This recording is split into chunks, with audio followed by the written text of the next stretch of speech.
Well, the first time I saw Cornell College in Mount Vernon was in the fall of 1936, when my parents brought me from my home down by West Liberty up to Mount Vernon.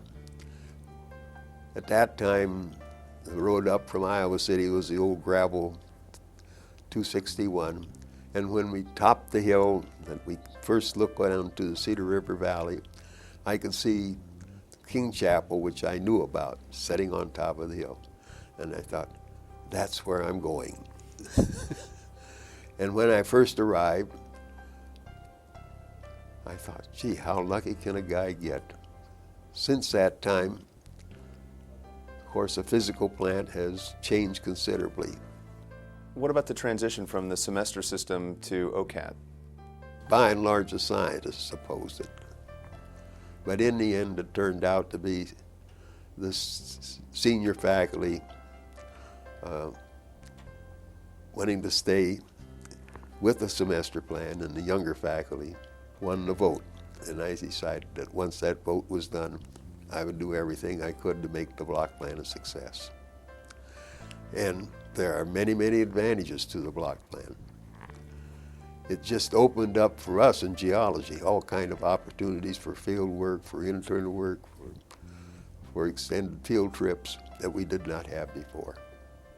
Now, I've always been a great believer in field work. In fact, that's the heart of geology. And Neil Miner opened my eyes when I came to Cornell as a student. So I've long been an advocate of field work and student involvement in the learning process, hands-on learning process. Well, I guess even before Neil Miner, Dr. Norton always said that no academic institution could be hamstrung by any kind of prohibition against openly considering and discussing any problem. In other words, science has long had a roadblock of scientific correctness, and we cannot afford to have in an academic institution any barrier to the consideration of an idea, no matter how ridiculous it is.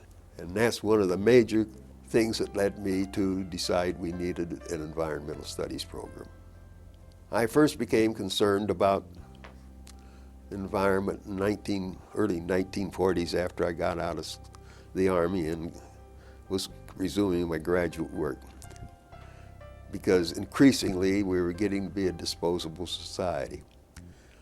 And I knew a little bit about what our resource base is, that first of all, it was finite, and that we could not go on and on using our resources and throwing them away.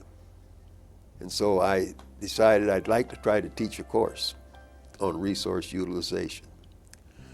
But no one saw the need for it. I couldn't convince fellow faculty that it was important. I kept toying with ideas for environmental education until the middle 60s, when the environmental movement, particularly originating in California, sprang into being. And with Earth Day, the environment changed for proposing an environmental studies course.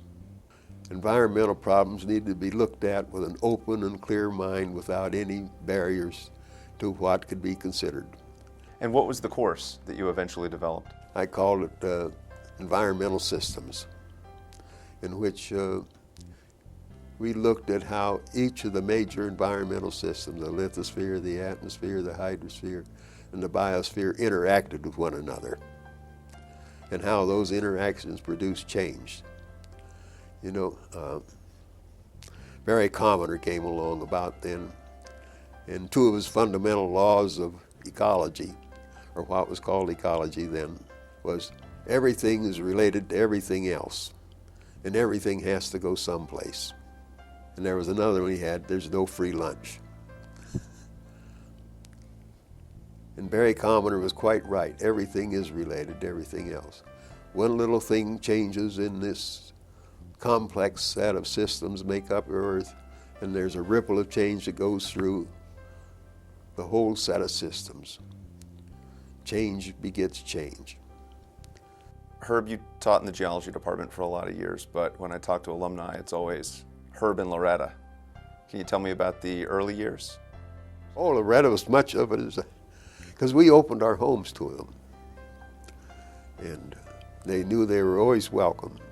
And we just had lots and lots of good times.